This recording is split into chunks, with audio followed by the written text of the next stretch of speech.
और दमोह से इस वक्त की बड़ी खबर। दमोह में बेंगलुरु कर्नाटक लव जिहाद मामले में ताबीज कनेक्शन सामने आया। दरअसल पीड़ित हिंदू लड़की ने हिंदू संगठनों के सदस्यों से इस पूरे मामले पर गुहार लगाई और ताबीज का जिक्र हुआ, ताबीज का खुलासा हुआ। और जिस लड़के ने यह ताबीज दिया था, हिंदू बनकर मुस्लिम लड़के ने ताबीज दिया था और युवती को यह ताबीज पहनाया गया था।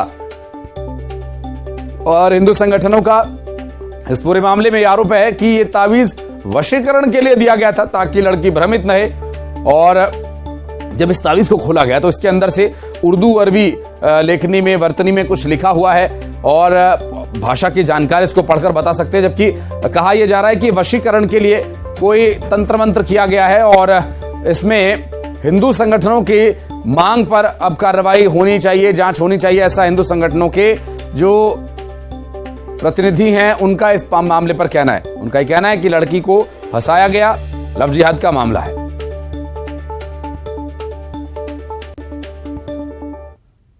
लड़के ने अपना हिंदू नाम बताकर उस लड़की को प्रेम जाल में फंसा लिया और प्रेम जाल में फंसाकर उस लड़की को एक ताबीज पहनाया। जो ताबीज को हम लोगों ने अभी यहाँ दमोह में खोला है, उसमें कुछ अरबी उर्दू भाषा में कुछ लिखा हुआ, वो तो अपन नहीं जानते, परंतु उस हमारी हिंदू बहन ने बताया है कि भैया वो हमें किसी दरगाह पे ले गए थे, वहाँ पे किसी उनके जो भी मुस्लिम के जो भी होते हैं उनने पहनाया था। और बाद में मतलब उसके पहले थोड़े दिन पहले ही उसको पता चला था मुस्लिम है और जान बचा के बड़ी मुश्किल से वो लड़की यहाँ तक आ पाई। तो हम लोग के जैसे ही संपर्क में आई तो विश्व हिंदू परिषद बजरंग दल ने पुलिस अधीक्षक महोदय से मांग कर इस पे FIR दर्ज कराई और आगे जो भी कार्रवाई है वो पूर्ण रूप से कराई। राजगढ़ में बागेश्वर धाम प्रमुख धीरेन्द्र शास्त्री की कथा का आयोजन होने वाला है और कथा के आयोजन को लेकर लगभग सभी तैयारियां पूरी हो चुकी हैं। खिलचीपुर के स्टेडियम ग्राउंड में 3 दिन तक कथा वाचन होगा और खिलचीपुर में कलश यात्रा निकाली गई जिसमें हजारों महिलाओं ने कलश यात्रा में हिस्सा लिया।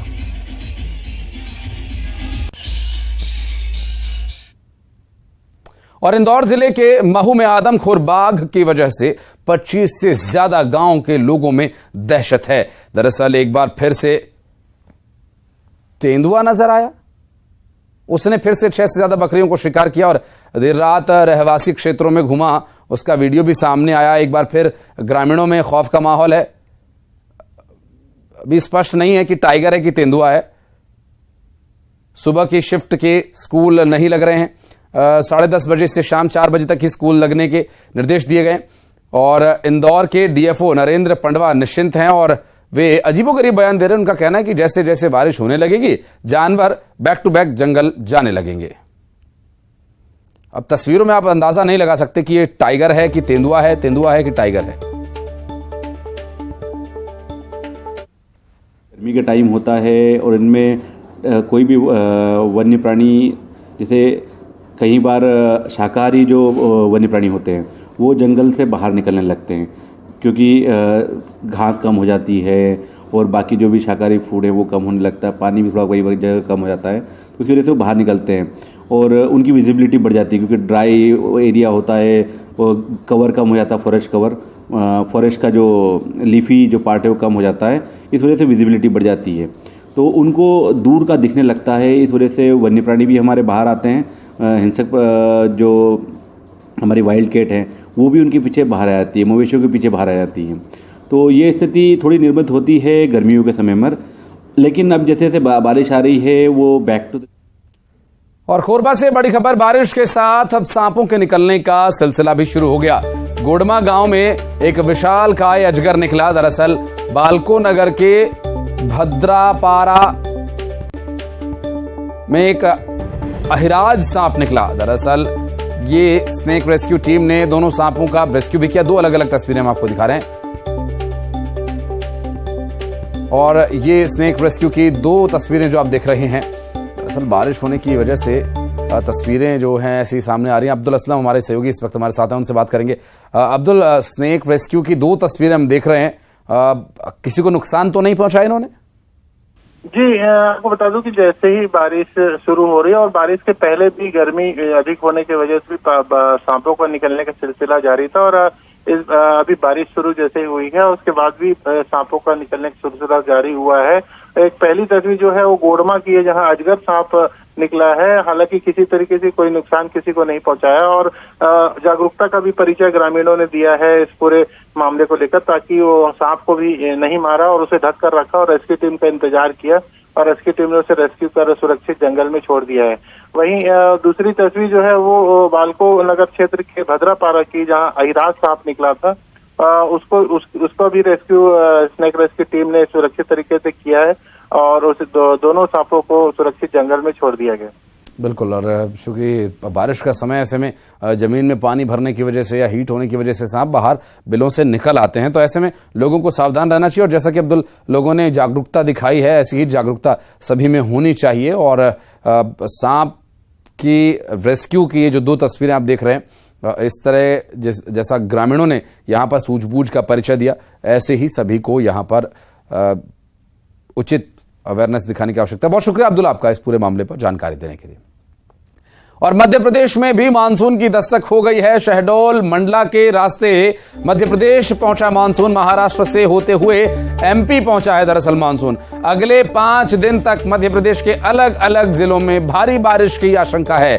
आज भी कई जिलों में बारिश को लेकर ऑरेंज और येलो अलर्ट जारी किया गया है। अलीराजपुर, झाबुआ, सागर में भारी से अति भारी बारिश होने का अलर्ट जारी किया गया है। बालाघाट, सिवनी, नरसिंहपुर, अनूपपुर, खरगोन, इंदौर, रायसेन, सीहोर, नर्मदापुरम, बुरहानपुर, बड़वानी, धार, रतलाम और उज्जैन, देवास में भारी बारिश का येलो अलर्ट जारी किया गया। प्रदेश के ज्यादातर जिलों में गरज चमक की संभावना प्रदेश भर में बढ़ेगी और रेनफॉल एक्टिविटी पूर्वी और पश्चिमी मध्य प्रदेश में अच्छी बारिश की संभावना जताई गई है। और ऐसे में आप अगर बाहर कहीं निकलने का प्लान कर रहे हैं तो ये इंफॉर्मेशन आपके लिए है और इसके मद्देनजर अपने बाहर निकलने के कार्यक्रम को आप जरूर रीशेड्यूल कर लें। और ये वो जिले जिनका हमने नाम आपको बताया, यहां पर बारिश होने की पहले ही संभावना जताई गई है। 5 दिन तक कुछ इसी तरह का मौसम बने रहने की बात कही जा रही है।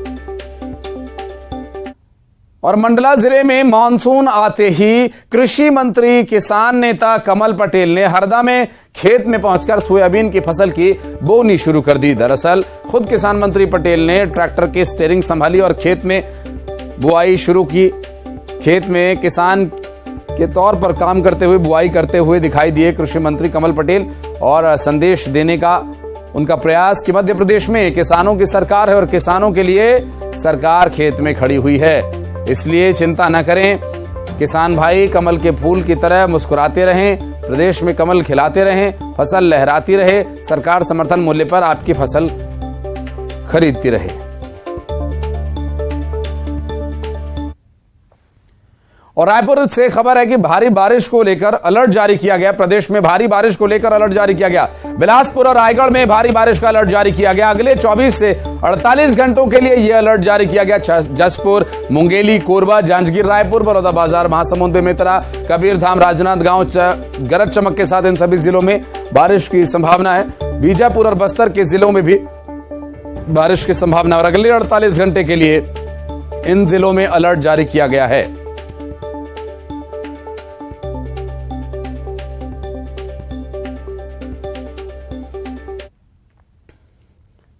छत्तीसगढ़ में मानसून पूरी तरह से सक्रिय हो चुका है। मानसून की पहली ही बारिश से प्रदेश के कई जिलों में झमाझम बारिश का परिणाम देखने को मिला।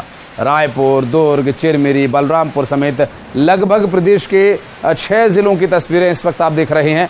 और बारिश के चलते किसानों के लिए तो ये एक अच्छी खबर है, किसानों के चेहरे भी खिल गए और भीषण गर्मी से भी लोगों को राहत मिली है। चिरमिरी में झमाझम बारिश के चलते सड़क पर समंदर बन गया, पानी का तेज बहाव जिसमें बाइक बह रही है। बलरामपुर में भारी बारिश से जनजीवन अस्त व्यस्त हो गया, पूरा नेशनल हाईवे समंदर बन गया। छोटा सा ब्रेक ले रहे हैं, बहुत जल्द लौटते हैं।